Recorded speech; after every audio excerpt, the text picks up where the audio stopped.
Welcome to The Blue Dot, Northern Kentucky's premier political podcast, brought to you by the Kenton County Democratic Executive Committee.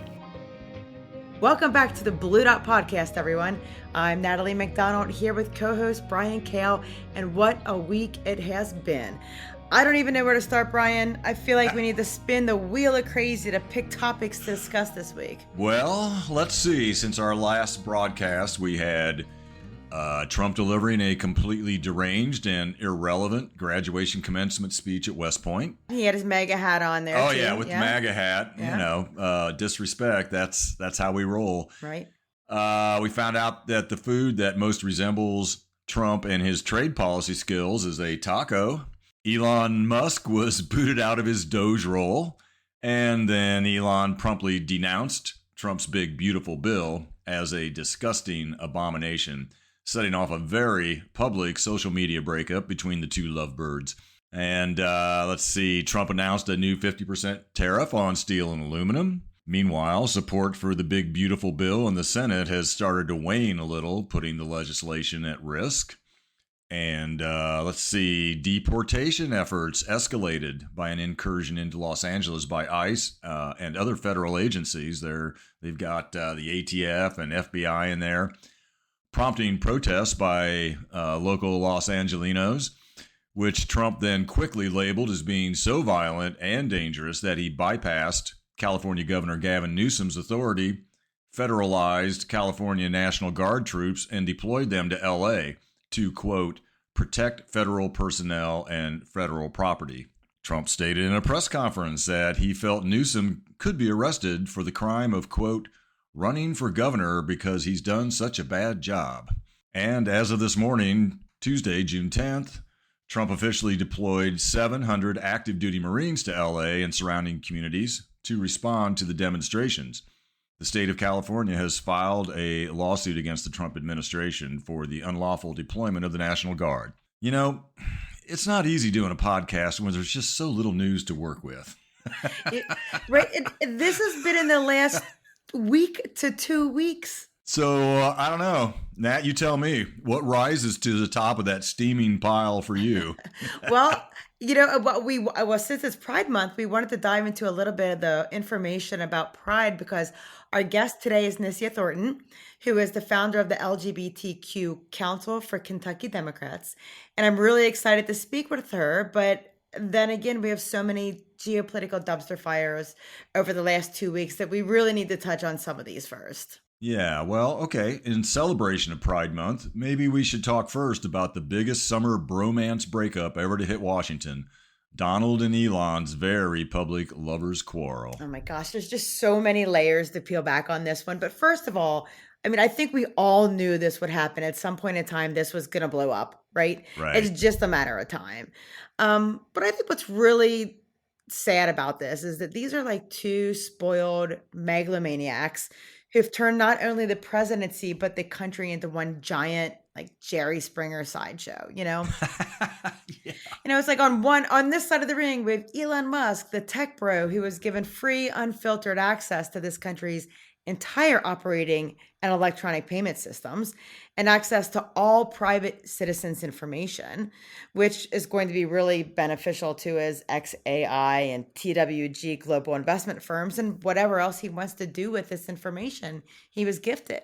And then you got Trump on the other side of the ring, who looks clearly like the older, less stealthy boxer who's trying to weave his way through the boxing match with lie upon lie to cover up the hypocrisy that all of this is exposing. It's really just stunning. And then the most egregious of it all is that all Elon Musk had to do to get inside our federal government was to stroke Trump's fragile ego just a little bit, and then boom, the gift of his all-access pass was served up to him on a silver platter. Well, you mentioned XAI, and then there's Palantir and TWG Global. XAI is Musk's AI startup company. Palantir is a data analytics company founded in part by Peter Thiel, who probably many of our listeners have heard of. He's a billionaire entrepreneur and political activist who has had a history with Musk and some other business ventures. TWG Global is a holding company that specializes in AI and technology business and investments.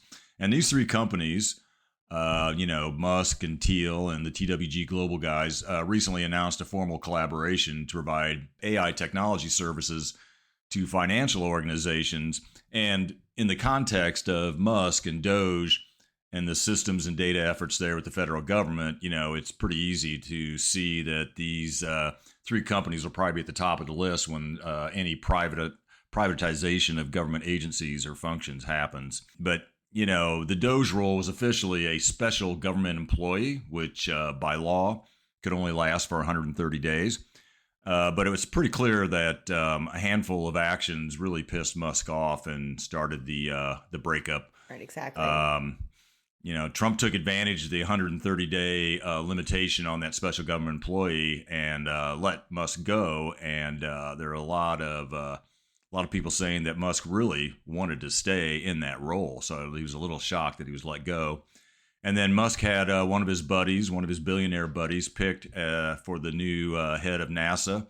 And that was shot down by Trump, which I'm sure disappointed Musk, because you could just see that if his buddy got the role, there'd be more NASA contracts flowing to Musk's rocket company, SpaceX. And then finally, the big beautiful bill, or old big ugly as we call it, eliminates the EV tax credits, which have always helped Musk's EV car company Tesla. But it's especially important now in sustaining buyer demand because of Tesla's recent sales slump. So all of this turmoil and disappointment turned Elon against Trump, and he began attacking his former lover, especially Trump's all-important big beautiful bill. And this gave cover to some Republicans who are a little skeptical, a little nervous about the bill because of the cost and its cuts to popular services like Medicaid and SNAP. And they began to follow Musk's lead and express their concerns. So a big mess there. Yeah, they sure did, and we'll see how far they go with that, with expressing their concerns when it gets to the Senate to be voted on. But I think one of the ironies of all of this is that Musk and Trump and the Republicans claim to be really big free speech advocates, and Yeah. but then you got Musk, who's been known to deactivate Twitter/X accounts of those who he disagrees with. And then when he exercises his free speech in criticizing Trump turns around and says, well, I'm just going to take all your contracts away and all your subsidies, so it's just really funny. It's just what they stand for and what they do are two completely, at least what they say they stand for and what they do are two completely different things. Yeah, just another example of the hypocrisy. And this feud has really exacerbated what was already a rift in the MAGA world, which can be roughly defined as, on one side, the Musk tech bro MAGAs, and on the other side, the Steve Bannon populist side of the old Red Hat clan. Bannon has already been very loud and public in criticizing Musk. And after, the tweeting war between Musk and Trump, he posted that Musk's companies should be investigated and Musk himself should be deported. Right. And now the MAGA faithful everywhere are kind of feeling pressure to choose which side, they need to be on or they want to be on. So, isn't this wonderful? Yeah, they're tying themselves in knots, trying to defend both of them at the same time. And again, it's just all of the hypocrisies being exposed. And speaking of free speech, apparently we also now live under martial law, whereby the military is patrolling our streets, at least right now in Los Angeles. Yeah, I mean, can you believe this? It's just a mess, And according to Gavin Newsom, if you've watched some of his interviews and follow him on social media, the National Guard troops are sleeping on the floor because there's no planning or collaboration with the local officials, and there's just nowhere to put them. And Newsom stated that only about 300 of the 2,000 deployed are actually on the streets assisting the federal agents. So they're just sitting around waiting on orders.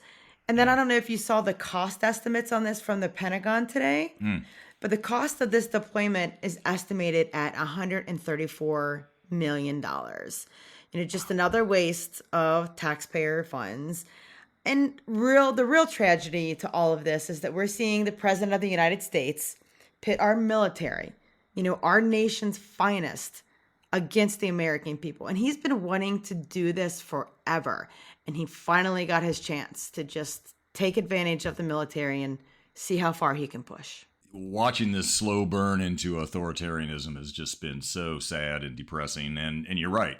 Trump's been chomping at the bit to do this, which is proven by the fact that there are thousands of California guardsmen under the command of Governor Newsom who are capable of doing this. They've been deployed before to fight forest fires, to help quell demonstrations. So there is precedent for that.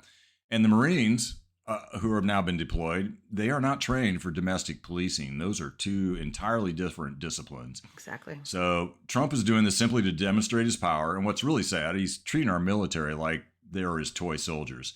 This is yet just another example of his disrespecting the military. There is literally no one to stop him, although the courts, again, may come through depending upon how that lawsuit filed by California works out. Yeah, we'll see if the courts again can step in. But you know what's it's so funny when I see him do things like this. We always know that there's like a Trump tweet for everything that didn't age well, and we've seen so many past clips of posts from people like Kristi Noem and Marco Rubio and Trump himself speaking out against using the National Guard, much less the Marines. But yet no one bats an eye. I just think it's clear that he wants violence. That's his goal. It's chaos and violence. And he's not going to be happy until there's blood in the streets. Despite the fact that LA police chief is begging for them not to do this, saying that the introduction of the federal military without direct coordination is just going to present logistical challenges and risks really confusion during critical events. So none of this is about controlling the protest. All of this is part of his plan of terror. Yeah. And, while all this goes on at the federal level, we are still fighting right here in Kentucky for families because under Trump's economy, we've seen Kentucky job growth trending down 60%, while manufacturing job losses and layoffs are on the rise. We have seen 4 straight months of weak job growth. One glaring example that could drive more job losses in Kentucky is the cut to alternative energy funding in the big, beautiful / ugly bill. The Solar Energy Industries Association has estimated total loss of more than 300,000 jobs over the next 4 to 5 years in the solar and battery industries if this bill passes in its current state. And more than 3,300 of these jobs are in Kentucky, with many more future battery jobs, especially on the line from plants that have yet to be built and could now be delayed because of the bill and the lack of funding. Republicans are illogically hurting their own constituents the most with the attack on clean energy investments. The top 10 states for clean energy job growth are all states that Trump won in the 2024 presidential election. I mean, it makes no sense. Not at all. We did have one big win here in Kentucky, though. Governor Beshear won a federal court injunction against Trump's efforts to dismantle AmeriCorps, which protected $7 million in funding that supports Kentucky communities through programs that teaching in schools, providing meals, and helping to build homes. So that's some good news. Yeah, that was a big win. And I also saw where starting July 1st, Kentucky's gas tax drops by 1.4 cents to 26.4 cents per gallon. And that actually represents a 12% decrease over 2 years. So that's definitely going to save money for Kentuckians, whether they're driving to school or work or church. And I don't know, this is something new as well. Did you see Governor Beshear also launched the Pre-K for All initiative? No, I did not see that. It advocates for a universal, publicly funded preschool. And this does a multitude of positive things for Kentuckians. So first of all, it increases kindergarten readiness for all Kentucky 4-year-olds. It also grows Kentucky's job labor force participation by up to 70,000 jobs because it's allowing more people to go to work. And it'll also save Kentucky families nearly $7,000 per year in out-of-pocket childcare. So this is a really fantastic initiative launched by the governor and lieutenant governor. So I'm really excited to see this take off. Yeah, that's great. I mean, that speaks to so many things I've seen about universal childcare. If we did it on a national level, how that would free up people to get back into the workforce, especially full time. And, where there have been labor shortages in certain areas, especially some skilled areas, there is a workforce out there waiting to be released. But because of the childcare challenges so many couples have, they're not able to work or work full time. So this shows that, the effect that something like pre-K and childcare, universal childcare could have. And again, this shows the difference between Kentucky Democrats who fight for working families and Trump Republicans who attack the programs our communities depend on, while, here we go, giving tax breaks to billionaires. It just never ends. And while the Trump sideshow is really fun to talk about, and we could literally spend hours on this, we did want to focus a little bit on Pride because it is Pride Month, and this is really a time to celebrate and have fun, but it's also a call to action. We are seeing a daily assault on the LGBT community, not only by the Trump administration, but by the Republican Party. And I don't know if everyone knows that in the official Republican Party platform, it states that they are against same-sex marriage. So when I hear my Republican friends and family say, "Oh, they're not anti-gay," it's really easy to point them to the official party platform. It's laid out right there in black and white. Doesn't lie. And the numbers on what's happening legislatively is really staggering. So as of April 19th of this year, there have been over 850 anti-LGBTQ bills filed in 2025. And the vast majority of these focus on transgender individuals. And we could take a look at just what was passed in 2024. Nearly 500 bills were proposed across all of the states. 46 of them were successfully signed into law across 16 different states. So they haven't stopped. I know when marriage became legal, everyone thought, "Oh, this is good. We don't need to fight anymore." But the fact of the matter is there's still a ton of resistance and anti-gay bills and sentiment across the country in the Republican Party. Yeah, I mean, if you're living on the margins in class or culture, your battle is never won. The fight is never over. So, and another interesting and depressing point is that according to a May 2025 Gallup poll, Republican support for gay marriage is at its lowest since 2016. And it has been decreasing significantly since its highest approval of 55% in 2021. So incrementally, it just keeps going lower and lower. But it is notable that support for gay marriage is at its highest amongst Democrats ever at 88%. This is a direct reflection of the leaders of these two parties. You have Trump and Hegseth and the rest of the MAGA universe doing everything they can do to gaslight the LGBTQ plus community. Their rhetoric and tactics are, just plain sickening. And then on the other side, you have leaders like Governor Beshear who have a clear and consistent stance in favor of LGBTQ plus rights, utilizing his executive authority to promote equality and actively opposing legislative efforts he views as discriminatory. And Governor Beshear has consistently said this is because of his faith, and his faith teaches him that all children are children of God and should be treated as such. And I can't think of any approach better than that. Yeah, it's a really simple concept, right? And so I don't quite understand where all the hate comes from. I was just in DC for World Pride, and the numbers that have been coming out of there, it looks like there's about 1.5 million people who attended that event. Wow, that's great. Normally that would have, it's down from what they expected. And I think it's mainly because this is the World Pride event and people don't want it. They're boycotting the United States. So I think a lot of people didn't show up for that. But the Northern Kentucky Pride event saw a record number of participants, not only at the festival, but also in the parade. So it's just kind of interesting, the local level versus kind of the world or global level, and the way people are turning out to celebrate.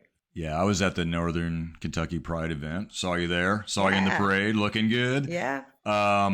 And I was very impressed with the turnout and just the enthusiasm. And, you could just feel the support and the love. And that is great. And that's what we need to be showing, especially at this time. I can't think of a better guest to have on the show to talk about LGBTQ rights in Kentucky other than chair of the LGBTQIA Council for Kentucky Democrats, Nisia Thornton. Welcome, Nisia. Great to be here, Brian. And full disclosure, I am proud to say that Nisia is my sister-in-law, going on, niece, 28 years now? Mm-hmm. 28 years we've been together. And still friends. Yes, indeed. And still learning great things about each other. Yeah, well, it's great to have you on. So, Natalie, you want to kick off?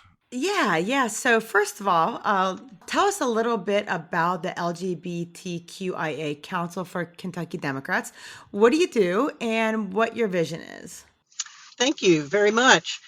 So, the LGBTQIA Council for Kentucky Democrats began in 2021 as an idea that I got actually from someone else who had created a council of the Democratic Party for rural Democrats, so the Rural Council. Then I took off from that idea and thought, well, then I can start an LGBTQ plus council for Kentucky Democrats. So I went through all the steps to make that proposal, and then it was voted on by the State Central Executive Committee, which is the ruling body of Kentucky Democratic Party. I was kind of a de facto chair because I started it. But then this past spring, we had a formal election process, and I was re-elected chair. I have a vice chair and a secretary and a treasurer now. The point of it was and is to elevate LGBTQIA voices and their allies and family members as Democrats across Kentucky. One of the requirements to be a council or caucus of the Democratic Party in Kentucky is that you must have members from every single congressional district. So that's 6 districts. And our goal from the beginning is to get members from every single county. So that's 120 counties in our Commonwealth. And some of those counties do not even have a functioning Democratic Party. They have Democrats who don't even know who each other is. So it's a huge mission, but the vision that we have and maintain is to, while we identify, and elevate those LGBTQ voices throughout Kentucky, that we are bringing about a change in how Democrats are viewed. So our vision is that every Kentuckian, regardless of political affiliation, will come to know at least one Democrat who has been transformative for good in that person's life. It's a lot harder to regard Democrats as evil, and that's not an exaggeration to say evil. There has been a coordinated campaign, not only in our state, but other states, to indoctrinate people in their local churches to believe that anything associated with being a Democrat is evil, is against God, is against Jesus Christ. And so to be faithful people, they need to vote for Republican legislators. So how do you get through to people when you have a Democrat label and you want to layer on top of that you're lesbian or gay or transgender or you call yourself queer? So what do you do with that? What you do is you live as a community member. So who gives you a ride when you need it? Who helps out when you have a flat tire? Who contributes to the local school supplies drive? Oh my gosh, it's a Democrat. And that's somebody I see every so often at Kroger's. And they seem like a relatively harmless person. And that's the transformation that takes place. You do what's needed when it's needed, and people get to know you as an individual. And that's the secret. Yeah, that's a great approach. So, Nisia, do you work with legislators in Kentucky to further LGBTQ rights in the state? Yes, I and the other council members, we work in various ways. I can combine my work with legislators to a certain extent with the fact that I'm a member of the Kentucky Nurses Association. Now, I cannot, in a meeting with a legislator, be both. At the same time, I have to be clear, am I in that meeting as a member of the Kentucky Nurses Association and stating my concerns for or a wish for support for a certain bill that will affect healthcare professionals? I have to be very clear about that.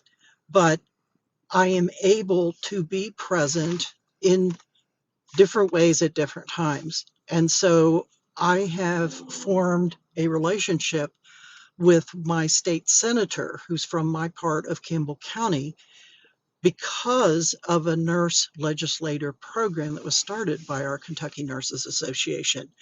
But in the course of that relationship. We've been able to talk about a variety of things. And because I'm a nurse and because this legislator has a lot of nurses in their family, we do speak about things like gender affirming care or transgender health care. It can be a bit of a tight wire, but once again, you establish a relationship. You listen people, you talk to people. I've been able to do that with a few of the legislators who are, I'll admit, Democrats. And I'm working my way towards being able to get meetings with Republicans. But it's pretty challenging because many of the Republican legislators don't want to be perceived as kind of like the phrase soft on crime, soft on LGBTQ. So they avoid any kind of public associations. So it's kind of tricky, but one way that I and the council members can interact with legislators online or in person is to be aware of what's going on in the interim session. So that started in June this year. It goes through to about mid-December. And then January starts the official meetings that are called the General Assembly.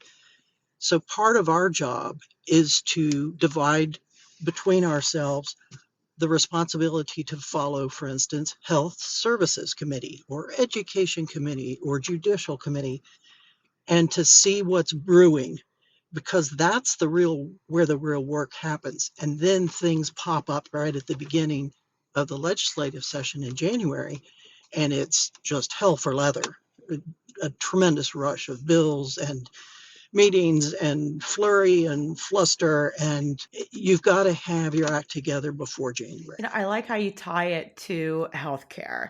I was just at an event. We just had an event actually at my place of employment where we had a panel on dispelling the myths of transgender healthcare. We had members of CHOP from the Philadelphia Children's Hospital come in and sit and talk about these things. And it was really interesting because there were people who I talked to who came up to me and said, I wasn't going to listen in. I wasn't going to call in or participate in this event, but it has really changed my view on things.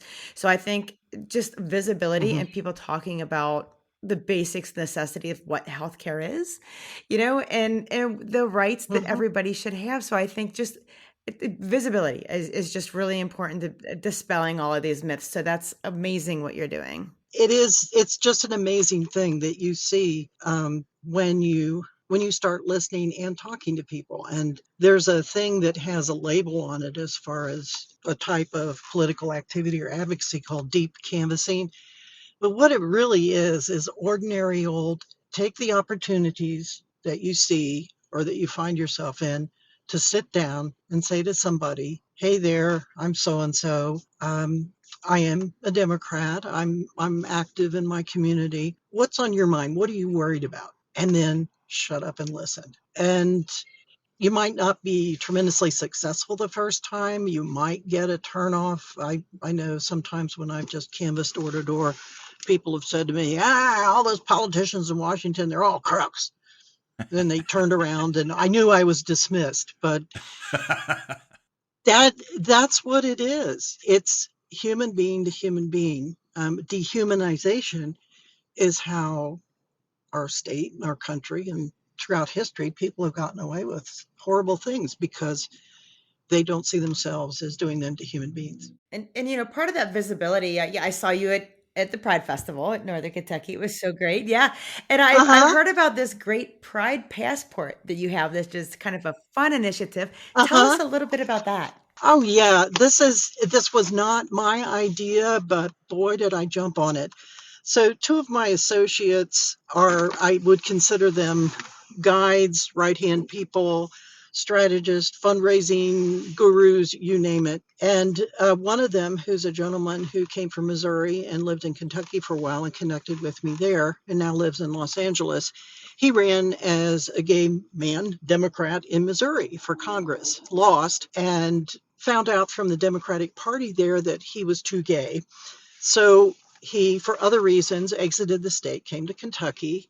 And as we talked then and have talked now for almost 3 years, he said, what about for this year, especially this year, 2025, for summer and fall events that are pride parades or festivals or picnics or whatever, we create something that links all of those together.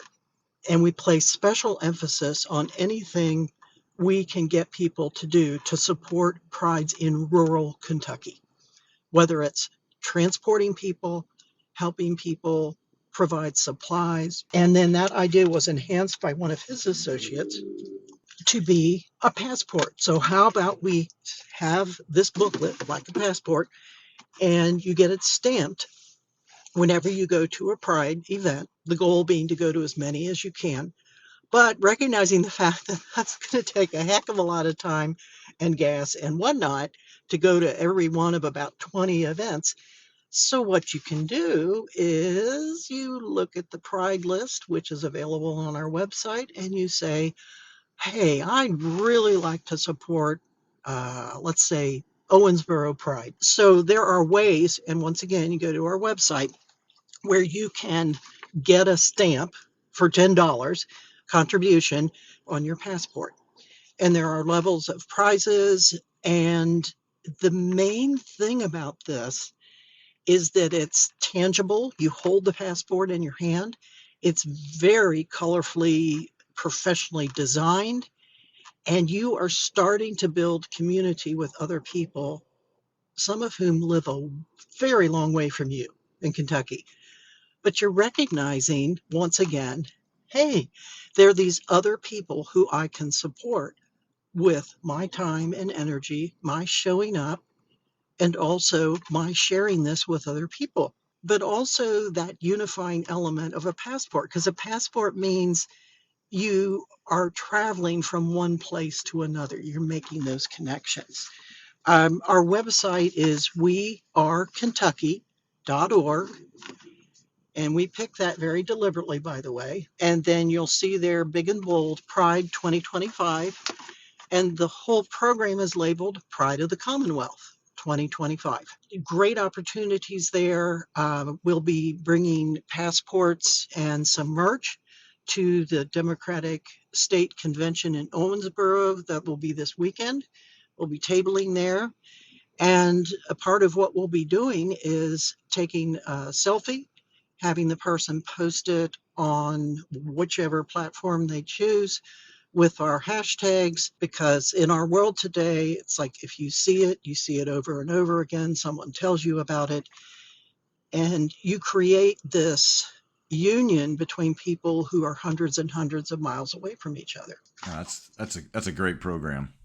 I was going to ask about the importance of identifying as a Democrat, and I'm wondering if maybe you have a quick or a simple success story where have actually kind of broken through a little bit and maybe felt like they've made some inroads into the community, by taking the approach that you discussed in the first question. All these different situations came up in my mind when you said that. The first one, I had stopped in our local Lowe's parking lot to pick up something in the store, came back out to my car, and the person who was parked next to me seemed like a friendly sort, so I kind of waved, they waved. And then she came over to me and pointed at the bumper stickers on my car, and she pointed specifically at the Harris for President bumper sticker. This was after the election, mind you, and it's still on my car.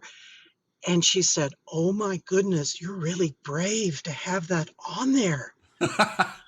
We started a short conversation, and it turned out she's from Pendleton County, which is just a little south of Campbell County. Mm-hmm. And I asked her, and here's sort of a deep canvassing Democrat to Democrat. And I said, "What's your local Democratic Party like? Do you know anybody in there? What do they do? Or what do you wish they would do?"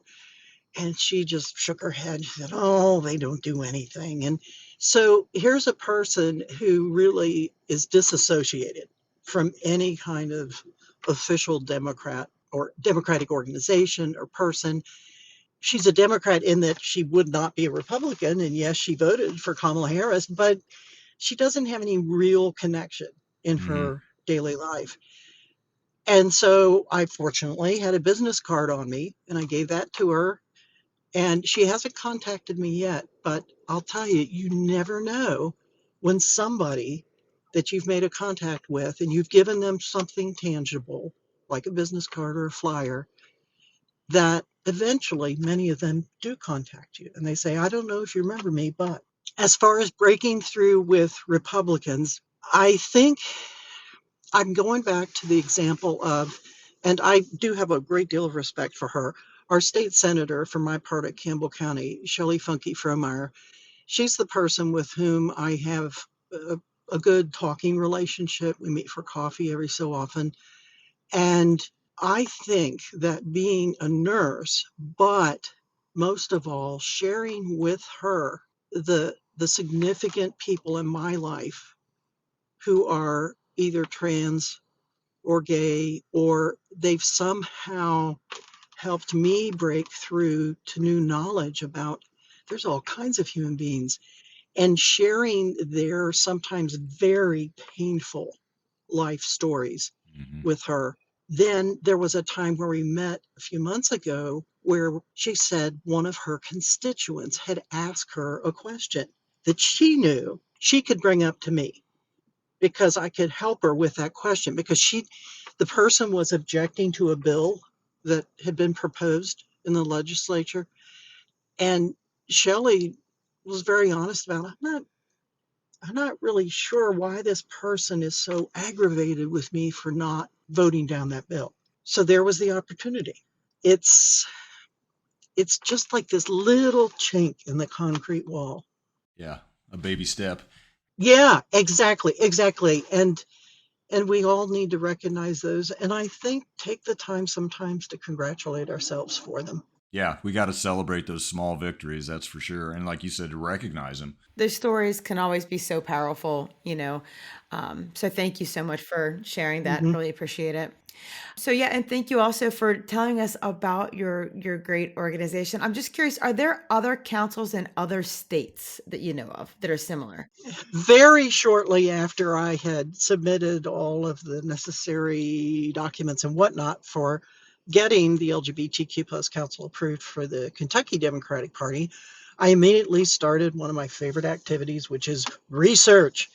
And I looked into neighboring states, and then I expanded to just about any of the 50 states I could think of, and found out that there's quite a variety. Some states, for their Democratic Party, there is nothing at all.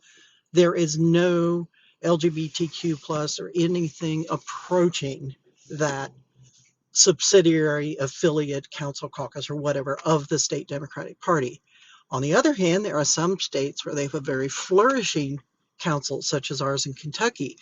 The council has a prominent place on the state party's website and so on.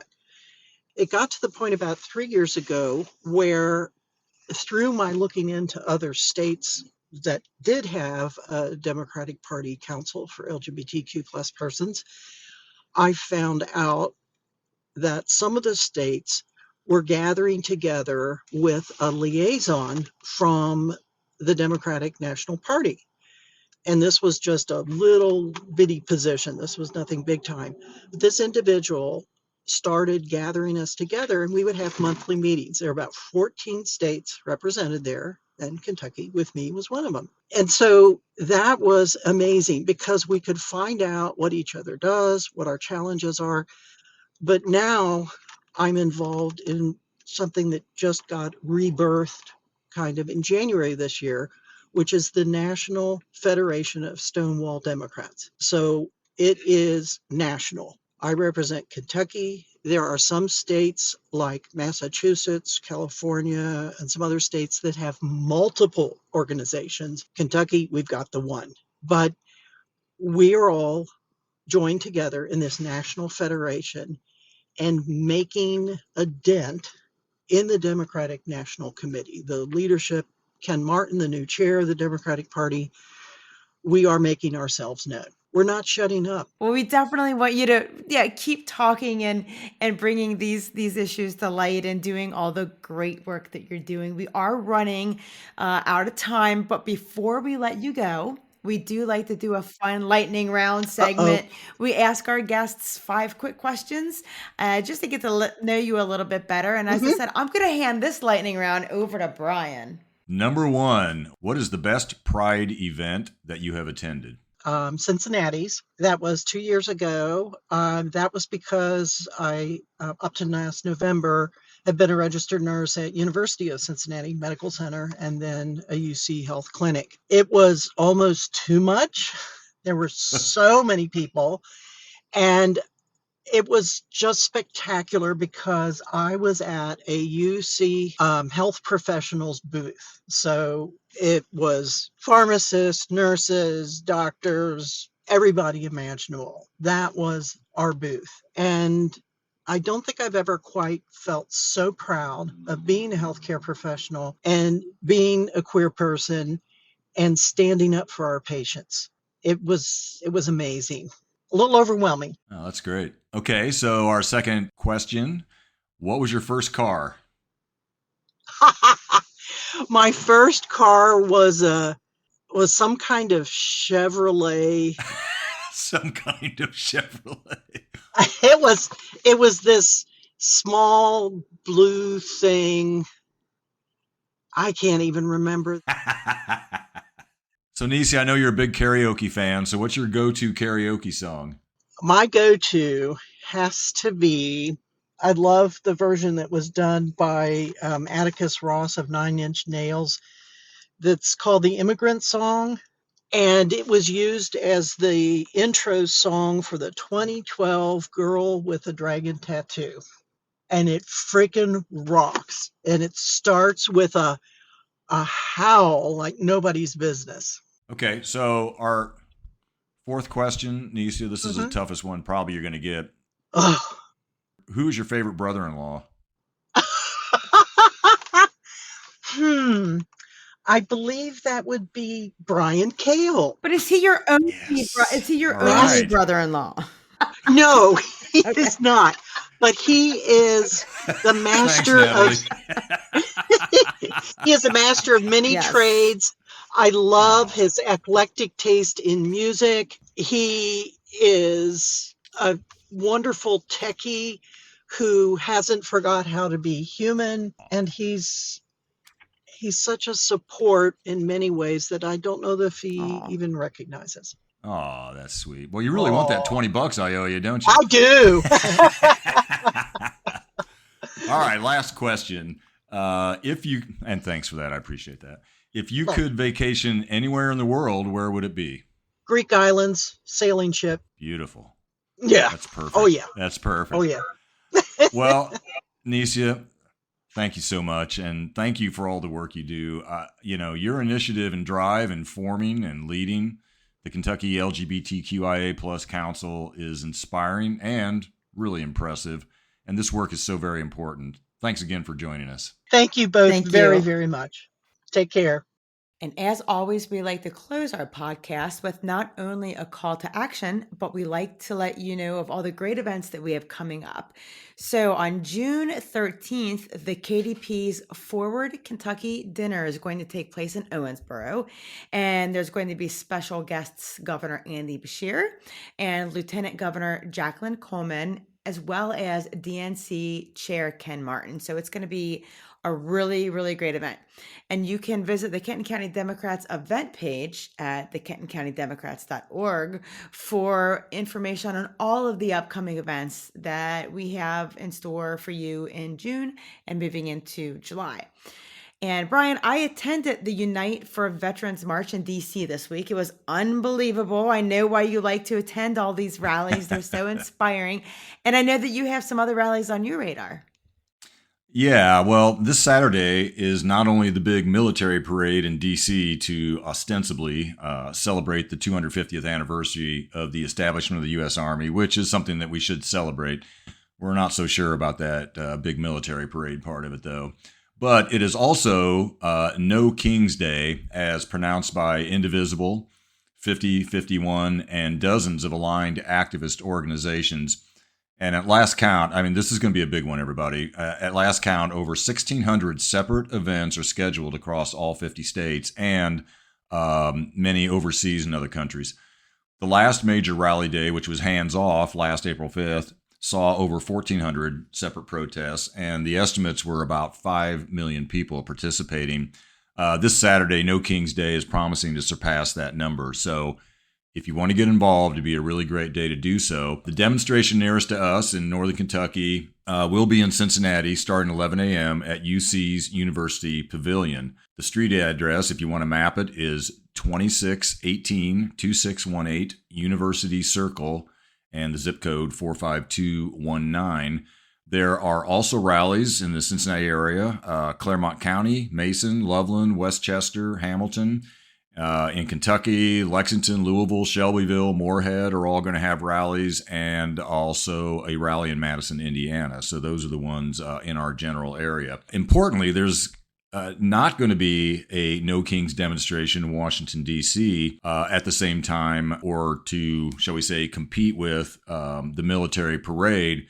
The indivisible leaders stated that they're doing this on purpose. They don't want any risk of Trump being able to use a peaceful protest as an excuse to crack down on these rallies. Personally, I'm going to be attending a rally in Minneapolis as I'm traveling this weekend to visit family, and that one is supposed to be huge, so I'm really excited about that event. Yeah, well, be safe up there. I'm happy that you're going to be able to attend such a great rally, so for sure. Well, that's it for this week, and thank you all for joining the Blue Dot Podcast. We will be back in 2 weeks to bring you up to speed with all things political in Kenton County and beyond. And don't forget, you can join the conversation at our Facebook and Instagram pages or at thebluedotpodcast.com. And if you like listening to our podcast, consider donating to help fund this podcast, which you can do by clicking on the donate link at thebluedotpodcast.com. Until next time, stay curious, keep the facts in focus, and never, ever stop fighting for what matters. Peace out, everybody.